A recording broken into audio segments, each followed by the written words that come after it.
picture the universally accepted image of a business launching. It's almost always framed as the starting line of this massive race. Right, like a sprint. Exactly. The gunshot echoes, and every entrepreneur, every visionary founder is just sprinting as fast as humanly possible to be the absolute first one out of the gate. We really do idolize the trailblazer, don't we? Oh, deeply.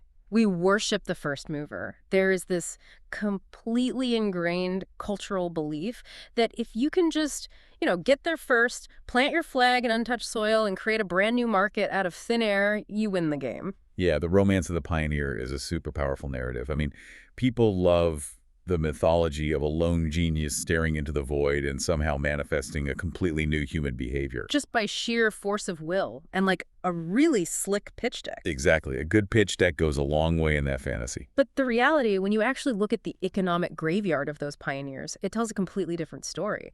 The landscape is just littered with the bodies of the people who ran out of the gate first. The ones who try to create demand from scratch. Right. They usually end up with arrows in their backs. So today, we are dismantling one of the most expensive illusions in the global economy, which is the myth of the first mover advantage. It's a brutal reality check, honestly. It is. We are diving into this ruthless economic reality. You cannot create demand. You can only displace That it. is the core of it, yeah. And the companies trying to manufacture human desire, well, they almost always bleed out. Meanwhile, the fast followers just sit back, watch the pioneers stumble, and then swoop in to take everything. It really fundamentally changes how you view innovation.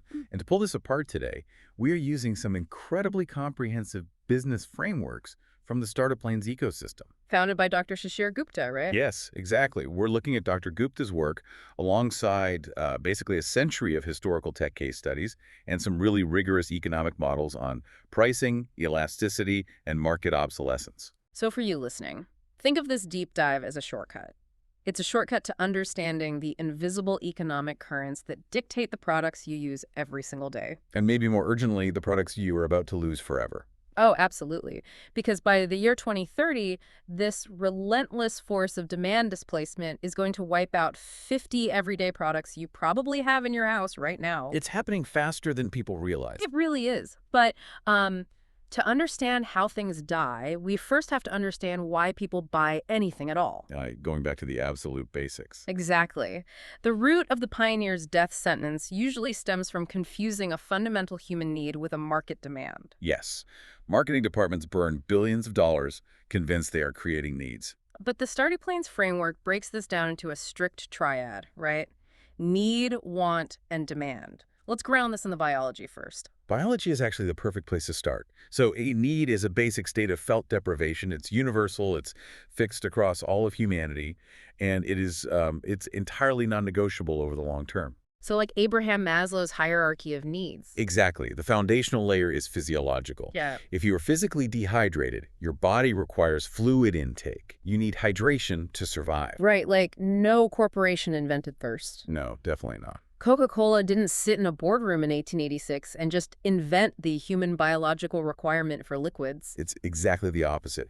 Needs exist completely independent of corporate influence or venture capital or advertising. They're just baked into our DNA. Yeah, and they are limited in scope. So we're talking about warmth, safety, shelter, food, community.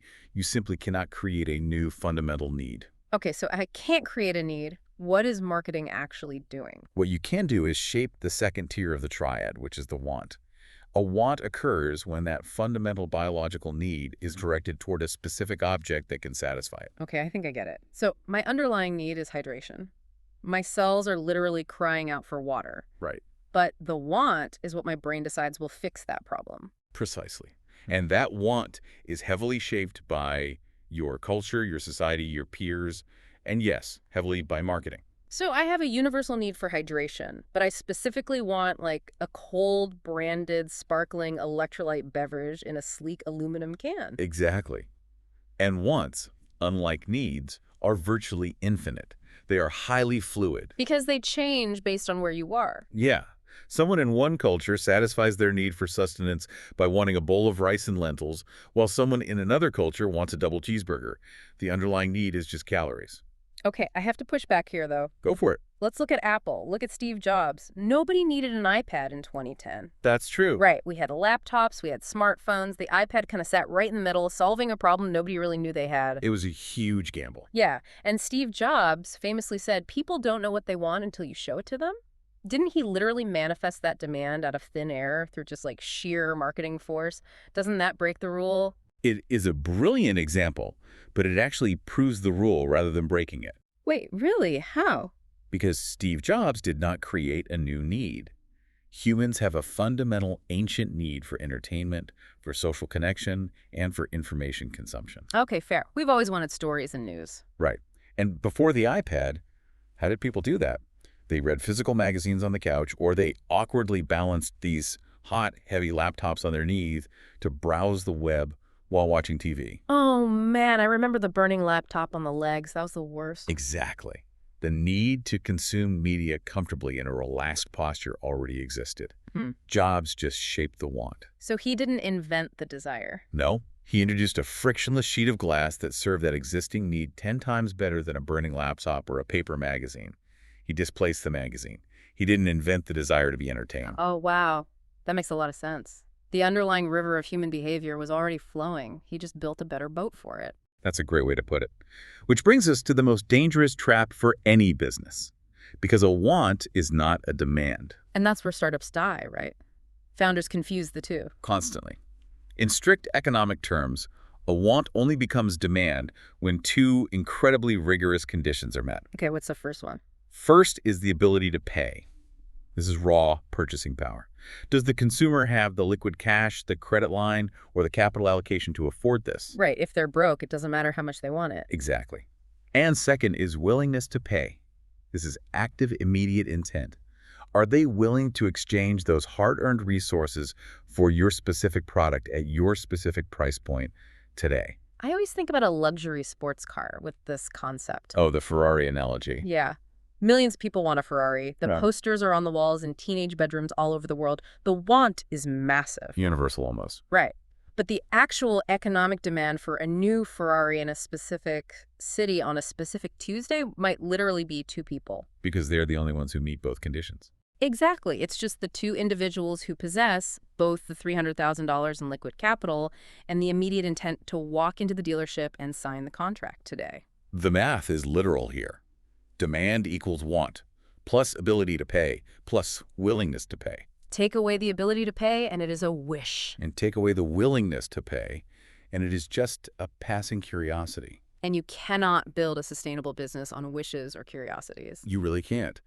But founders try to all the time.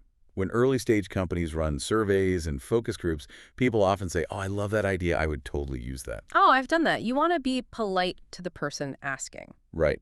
And the founders view that verbal compliment as a market signal. But it isn't. Because a verbal compliment costs the consumer nothing. Exactly. True market validation requires a sacrifice. It requires someone handing over a credit card before the product is even finished. That makes total sense. And in the Startup Planes framework, I know they define this as the difference between latent demand and effective demand. Yes. So, effective demand is the actual money changing hands.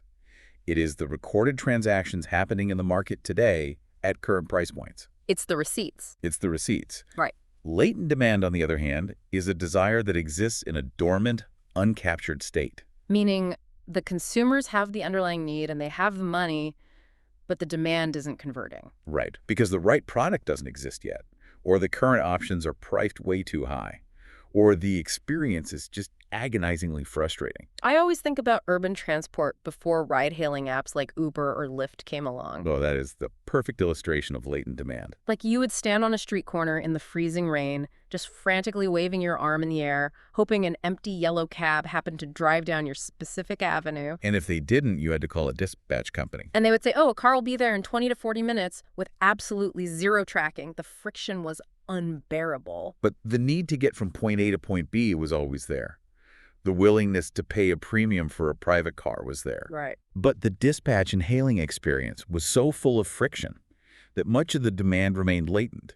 People just took the subway or stayed home because hailing a cab was too painful. So the latent demand was just sitting there, waiting to be unlocked. Exactly. Mm. Once a smartphone app utilized GPS to remove the friction of dispatch and saved your credit card to remove the friction of payment, Boom. boom, that latent demand instantly converted into massive effective demand. That's incredible. So when a company is mapping out this latent demand, trying to figure out how much they can realistically capture, they rely on three specific market metrics. I see these in the source material: TAM, SAM, and SOM. Yes, the classic addressable market acronyms. Walk us through how a founder actually calculates this without just, making up optimistic numbers. Let's use a tangible example to make it real. Hmm. Imagine a company building a premium enclosed electric commuter scooter. Okay, picturing it. It protects you from the rain, goes 30 miles an hour, and it costs $4,000. Honestly, that sounds like a fun alternative to a second car. Right.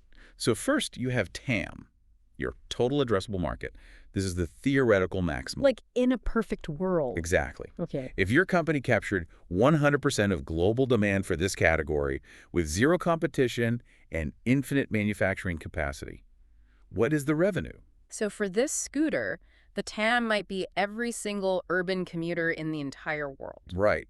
It's a massive multi-billion-dollar number. It's the pipe dream number you put on the first slide of a pitch deck to get venture capitalists to look up from their phones. Pretty much. But then you have to narrow it down to the SAM, serviceable addressable market. This brings reality into the equation. How so? It is the portion of the TAM that your specific business model, your pricing, and your geographic reach can actually target. You are selling a $4,000 enclosed scooter. You can't service the whole world. Because not everyone has $4,000 to drop on a scooter. Right. And not everyone needs an enclosure. So your SAM might be limited to Yeah. commuters in 5 specific, wealthy, rainy cities. Like Seattle, London, Amsterdam. Exactly. People there who earn above a certain income threshold to afford the premium price tag. So the SAM cuts out anyone who lives in a dry climate where the enclosure is totally unnecessary and anyone who just can't afford it. Finally, you arrive at the SOM, serviceable obtainable market. This is the boots-on-the-ground reality. What I can actually do this year. Yes, it is the exact fraction of the SAM you can realistically capture in the next 12 to 24 months, factoring in your fierce competitors, your limited marketing budget, and your actual factory output. So even if 1 million people in Seattle want your scooter, if your factory can only produce 5,000 units this year. Your SOM is 5,000 units. Wow. Understanding that funnel from a universal human need for transit to a cultural want for a scooter down to the rigid economic demand of the SOM, that is just the bedrock of business strategy. It really is, because if you ignore that funnel and you just try to force a brand new behavior onto the market without checking if the demand actually exists, you run headfirst into the meat grinder. Which brings us to the core thesis of Dr. Shishir Gupta's philosophy. Yes. He states very clearly, startups do not fail because they lack vision or passion. They fail because they try to manufacture human desire out of thin air. They fall into what he calls the pioneer trap. I really love the quote from the source material here. First movers build the roads, fast displacers collect the tolls. It's so accurate. It paints such a vivid picture of this pioneer penalty. Let's examine the sheer operational weight of that penalty.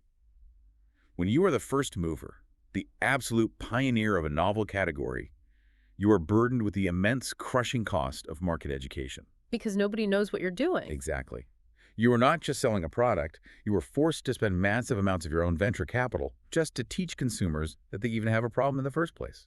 You have to convince them to care. I was trying to imagine an extreme example of this. Think about a company trying to sell consumer brain-computer interfaces today. Oh yeah, like neural implants. Right. Not for medical use, but just to, I don't know, scroll social media with your thoughts. The tech might be incredible.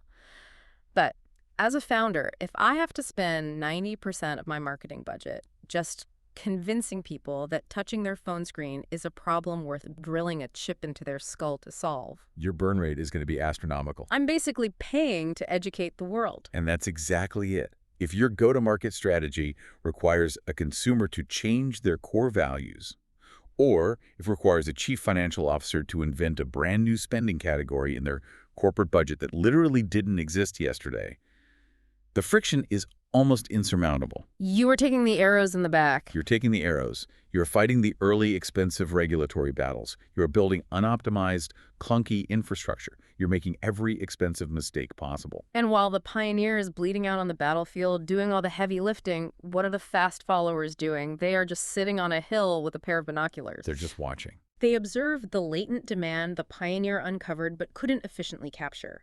They study the friction in the pioneer's product. And then they build a frictionless alternative, swoop in, and capture the entire market. The history of technology is not written by the pioneers.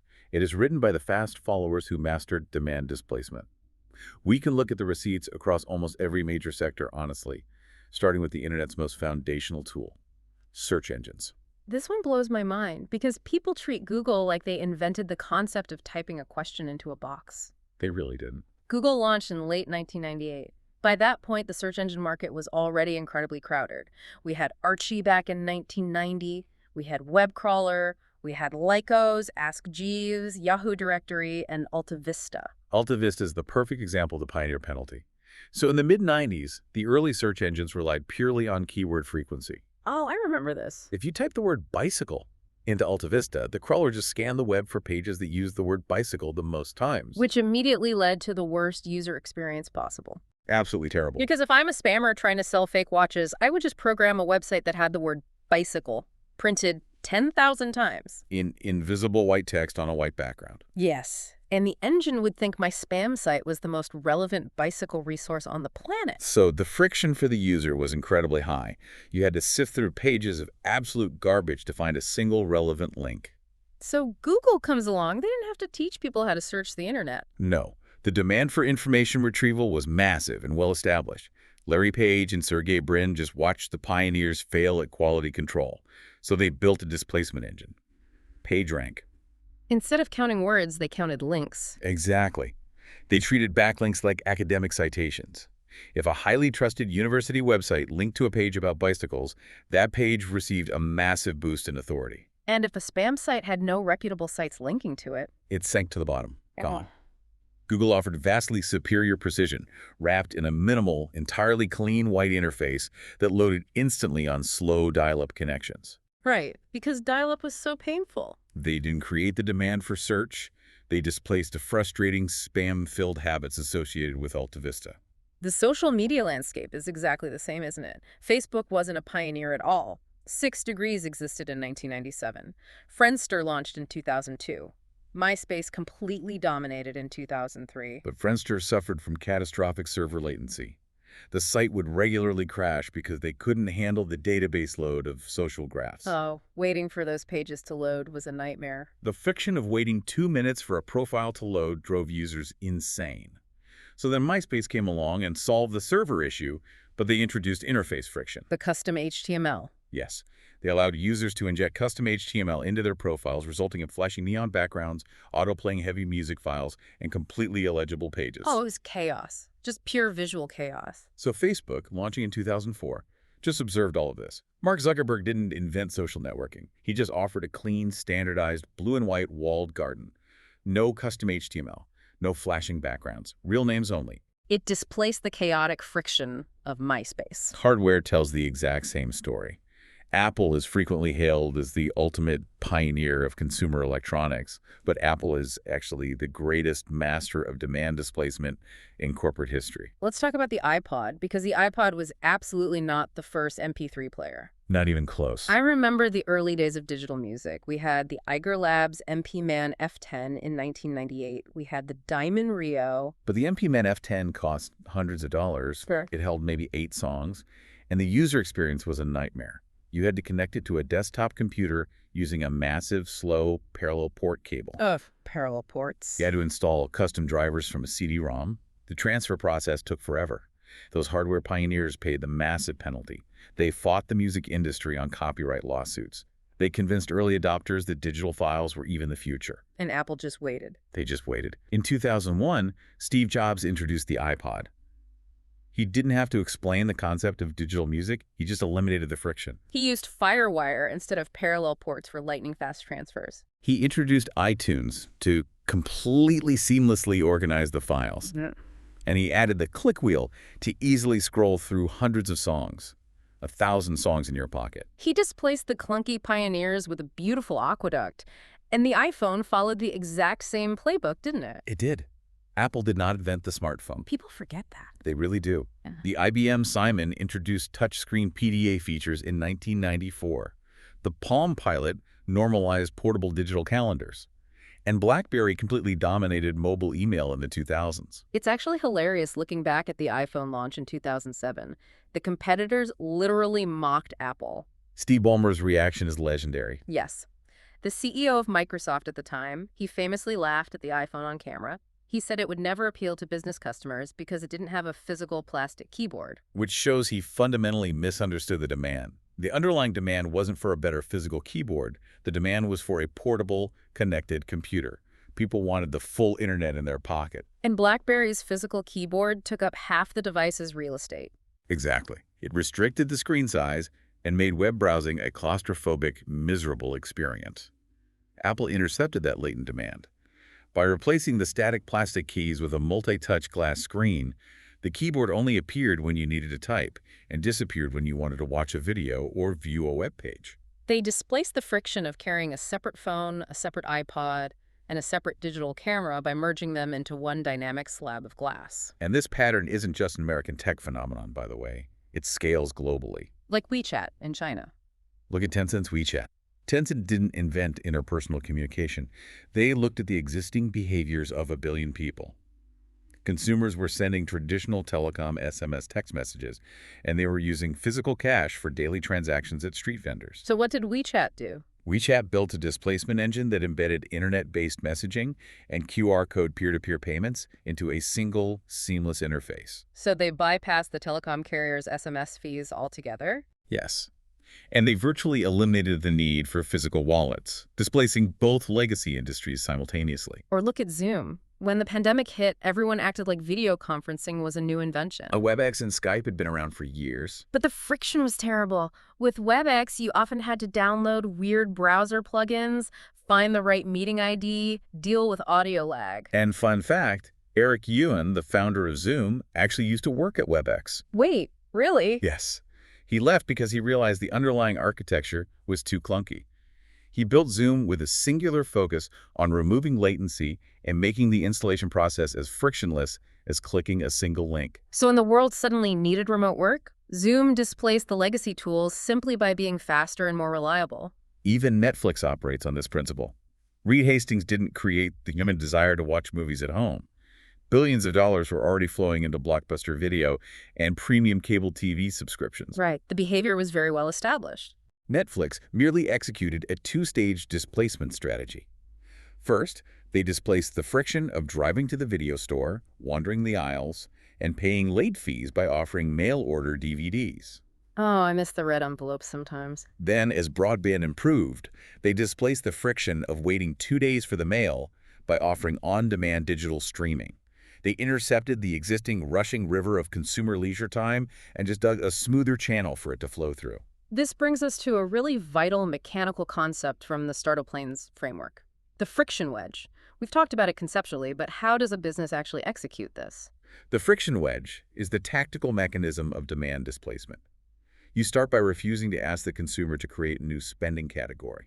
Instead, you comb through their daily routine or their corporate budget, and you identify an existing behavior. And then you look for the pain. Then you look for the friction. Is the current solution too slow? Is it too expensive? Is it needlessly complex? Does it require physical travel? That point of pain is your wedge.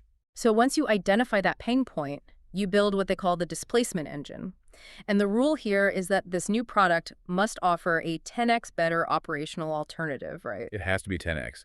If it's only 10% better, people won't switch. Because the inertia of human habit is just too strong. Exactly. It has to be overwhelmingly faster, cheaper, or more elegant to force a user to abandon a legacy habit they are already comfortable with. To ensure founders are actually building a displacement engine and not falling into the pioneer trap, Startup-Planes utilizes 3 structural demand audits. These audits are crucial. Let's figure these out. So if I'm trying to displace a habit, I imagine the hardest part in the corporate world is getting a CFO to actually open their wallet for a brand new software category. Is there an audit to test for that specific financial friction? There is. The first audit is the budget line test. You have to ask the client, what exact expense on your current spreadsheet am I replacing? Okay, makes sense. If you pitch a B2B software startup and the CFO has to invent a brand new budget line item to pay for it, your sales cycle will be agonizingly long. You have to convince multiple committees that this new category is necessary. But if your product directly replaces an existing bloated line item, Say you are automating a compliance task that currently costs them $200,000 a year in manual agency labor, and your software costs $50,000. Adoption can happen almost overnight. you're just intercepting money that's already in motion. You say, take the money from column A, put a fraction of it into column B, and keep the difference. Exactly. What about consumer habits? How do you test if a normal person will actually change their daily routine? That is the habit interception test. What daily or weekly physical behavior are you substituting? If you require a user to adopt an entirely new behavior that takes extra time out of their day, they will drop off after a week. But if you intercept a habit they already perform, Like ordering a morning coffee or unlocking their front door. If you just make that specific action faster or frictionless, you win their loyalty permanently. that makes the third audit pretty clear. It has to be about capital allocation. Am I spending my venture money to educate or to convert? Spot on. The Pioneer Penalty Audit asks, are you spending your precious capital trying to educate the buyer about a problem they didn't know they had?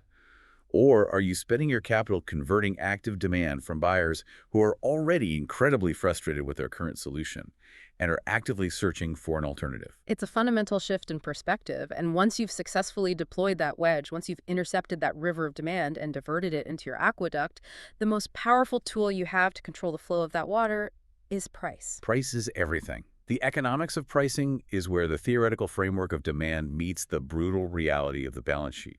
And the foundation of all pricing strategy is the law of demand. The inverse relationship between price and quantity. All else being equal, if you raise the price of a product, the quantity demanded by the market decreases. If you lower the price, the quantity demanded increases. The law is constant, but the degree to which demand changes when you move the price is where fortunes are made or lost. This metric is called the price elasticity of demand. We can visualize this by dividing the market into two distinct camps, elastic demand and inelastic demand. I like to think of elasticity as a connection between the customer and your product. Elastic demand means consumers are highly sensitive to price changes. Very sensitive, yes. These are usually products that are non-essential or they exist in a market flooded with easy substitutes. Think about airline tickets for a vacation or fast casual dining.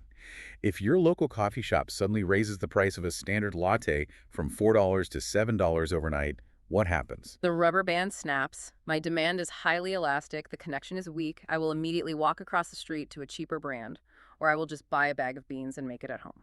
In elastic markets, raising prices instantly destroys your sales volume. You're forced into a constant, exhausting race to the bottom, offering discounts and coupons just to maintain market share, which results in razor-thin profit margins. Now, contrast that with inelastic demand. This means consumers have a very low sensitivity to price. Even if the price spikes significantly, the quantity demanded barely drops. The classic textbook example is a life-saving medication, like insulin. Right. The patient's biological need for the medicine is absolute. They require it regardless of the price tag. The demand curve remains flat, even if the costs double. Another example is habitual, infrastructure goods like gasoline. Even when gas prices surge globally, people still have to commute 30 miles to work, so they grimace at the pump and absorb the cost anyway. When you review pitch decks from early-stage founders, you notice that every single one of them wants to build an inelastic product. It is the holy grail of business. Yeah. The ability to raise your prices and expand your profit margins without losing your customer base. But how does a company intentionally build inelasticity if they aren't selling literal life-saving medicine or fossil fuels? How do you create an iron chain connecting the customer to your product instead of a fragile rubber band? The Startup Plane's recommendation for early-stage founders is to target inelastic value dynamics through a strategy called value-based pricing.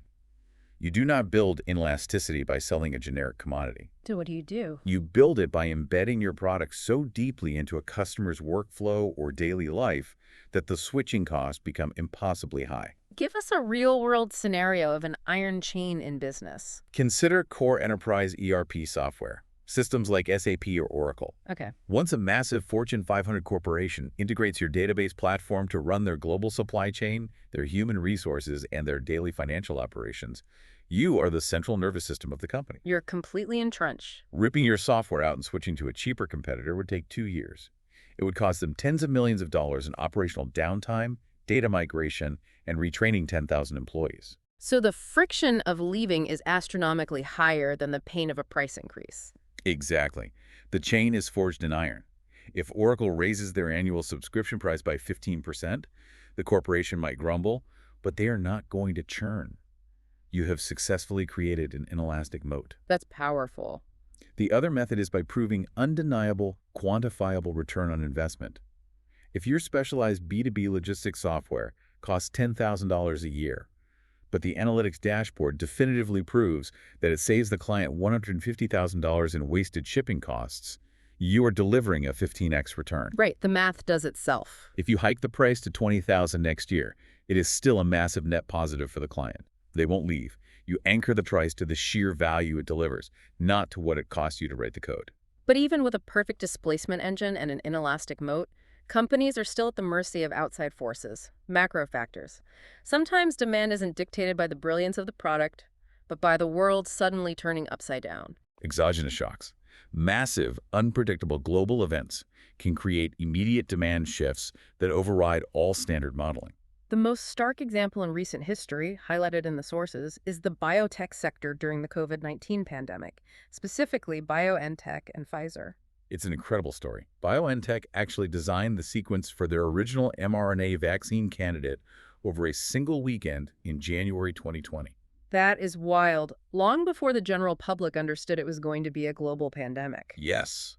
They had spent years building a flexible mRNA platform technology. Right. When the Black Swan event hit, it created an immediate, desperate, and completely inelastic global demand shock. Because governments worldwide needed a solution regardless of cost. Because BioNTech had the displacement engine ready, a vaccine technology that was drastically faster to manufacture than traditional egg-based vaccines, that situational catalyst turned into tens of billions of dollars in guaranteed government contracts almost overnight. It was instant, massive effective demand created by an emergency.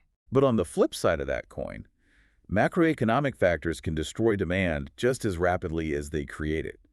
Look at Carvana. Oh, Carvana, that was a roller coaster. Carvana is a perfect cautionary tale of elastic demand tied directly to macroeconomic monetary policy.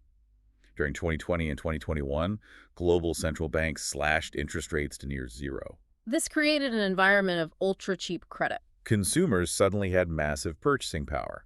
They could afford the monthly loan payments on expensive used cars. Carvana saw this surge in effective demand and began buying up used vehicle inventory at peak premium prices to feed the machine. They assumed the cheap credit would flow forever. But then inflation hit, and the central banks aggressively hiked the interest rates. In 2022 and 2023, the cost of borrowing capital spiked dramatically. The monthly payments on those exact same auto loans skyrocketed. Because a car is a highly elastic, high-ticket, durable good, when the financing cost doubled, consumer demand plummeted instantly. The rubber band snapped. Carvana was left stranded, holding thousands of depreciating cars on their balance sheet that nobody could afford to finance. And their stock price suffered a catastrophic collapse. It perfectly illustrates that you can have a great frictionless app for buying a car, but if your underlying demand is entirely dependent on cheap macroeconomic credit, your moat is an illusion. Exactly. So, we've established that market demand is a strict, unforgiving science. It is governed by displacement, friction wedges, price elasticity, and macroeconomic timing. Yeah. But history is full of weird anomalies. Oh, here we go. What happens when someone ignores literally all of this science, breaks every known rule of economics, and just gets incredibly, stupidly lucky? You are referring to the ultimate historical outlier, the man who defied every law of commerce. I am talking about the hilarious 18th century anomaly that is Lord Timothy Dexter of Malden, Massachusetts. This story is the absolute antithesis of everything we just discussed about careful market analysis, and it is glorious. Dexter is a fascinating case study in pure, unadulterated survivor bias. Let's set the scene for the listeners. It's the late 1700s. Timothy Dexter was an uneducated leather dresser. He had no formal schooling. He married a wealthy widow, took her money, declared himself a genius aristocrat. He literally gave himself the title of Lord, and built a garish mansion. The elite, highly educated merchants of Boston and Newburyport absolutely despised him. They viewed him as a classless, obnoxious fool who just stumbled into money. To mock him, and with the explicit goal of bankrupting him, these wealthy merchants began feeding Dexter terrible, malicious insider tips. They advised him to sink his fortune into international trade deals that had absolutely zero logical market demand. The first setup is legendary. They convinced Dexter to buy 40,000 winter bed warming pans. Which is insane. For context, these are heavy brass pans attached to a long wooden handle. You fill the pan with burning hot coals from the fireplace and slide it under your blankets to keep you from freezing to death in a bitter New England winter. Right, and the merchants told Dexter to buy 40,000 of them, load them onto ships, and sail them down to the tropical, sweltering Caribbean. A market where the average daily temperature is scorching. The demand for winter bed heaters in the West Indies was literally zero. It was a guaranteed 100% financial loss. But here is where reality bends to his bizarre luck. Dexter's ships arrive in the West Indies.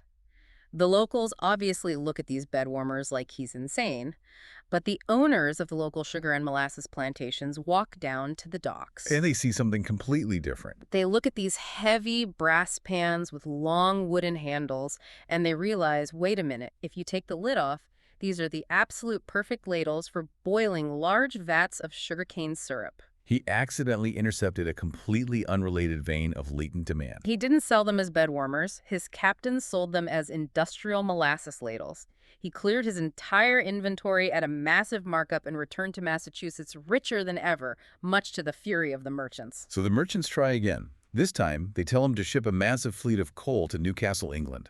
Which, if you know the old idiom, carrying coal to Newcastle, was a joke, meaning a completely useless endeavor. Newcastle was the largest coal mining city in the British Empire. It's like trying to sell sand in the Sahara Desert.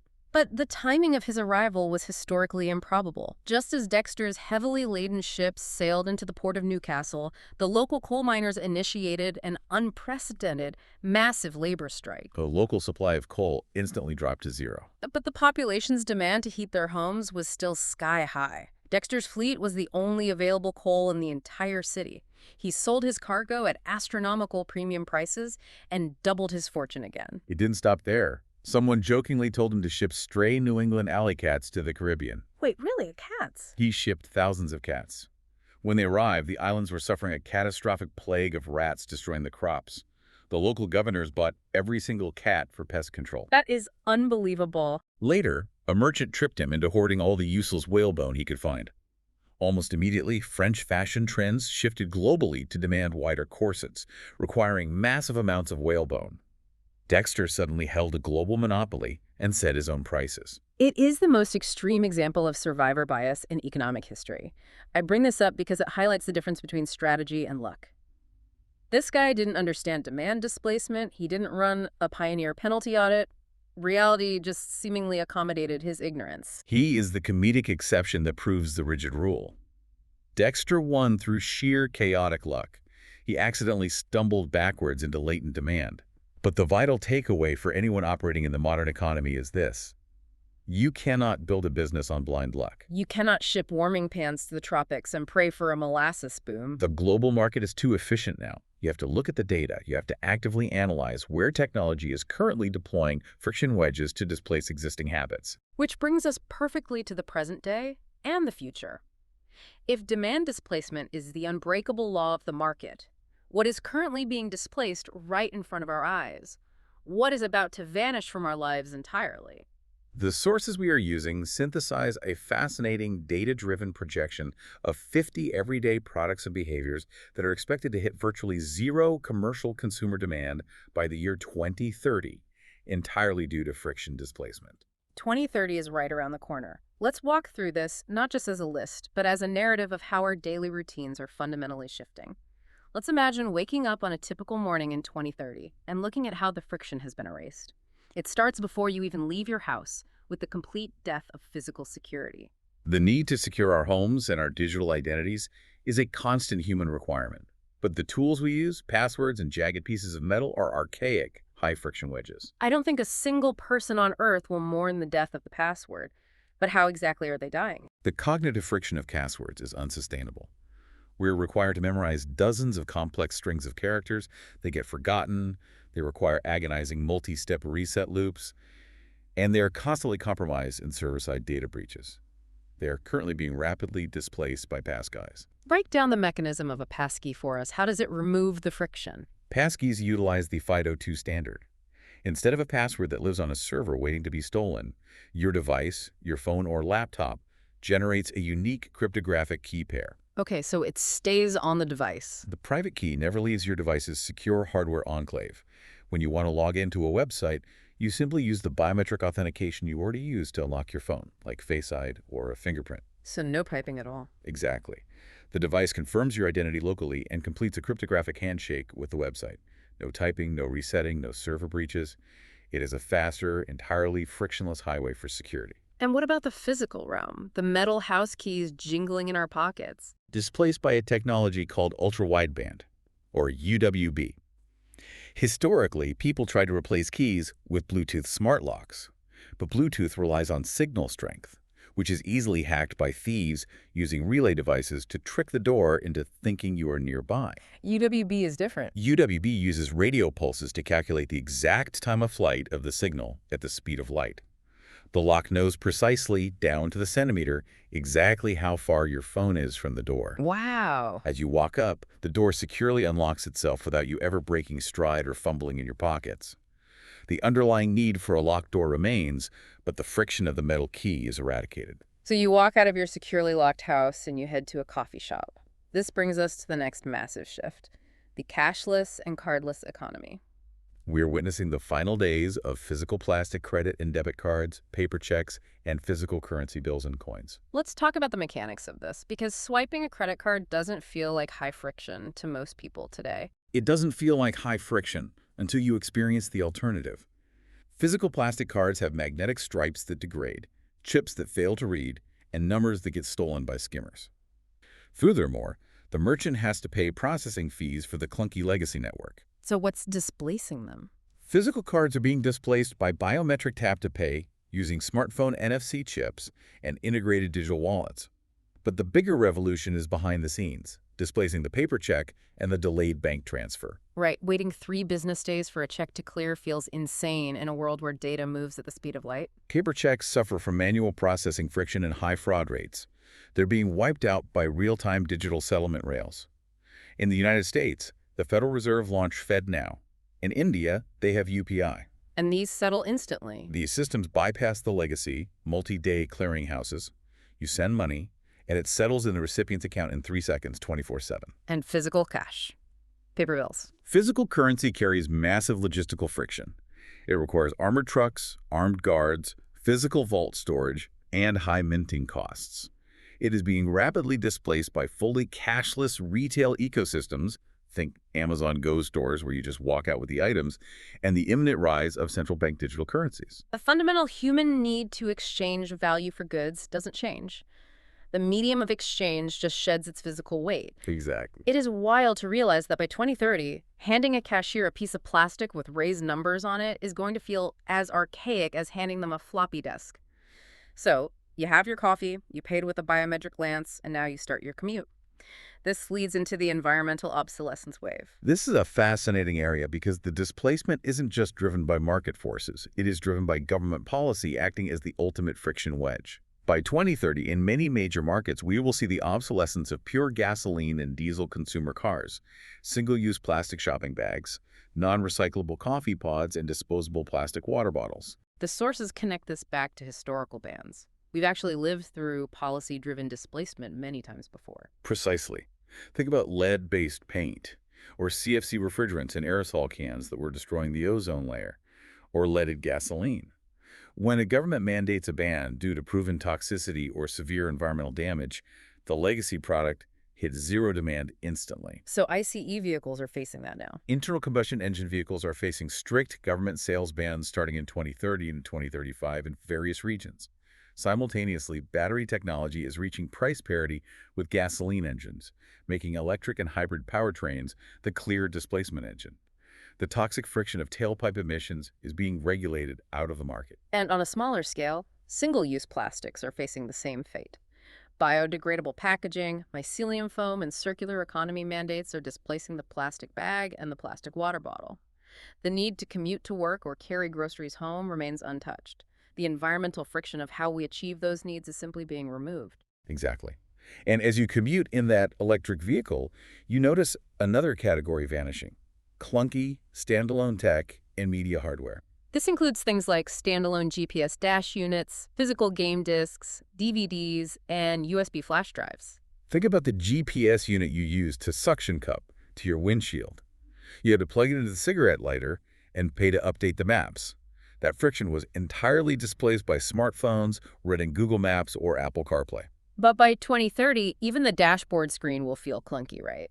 It is being displaced by augmented reality head-up displays, or AR HUDs.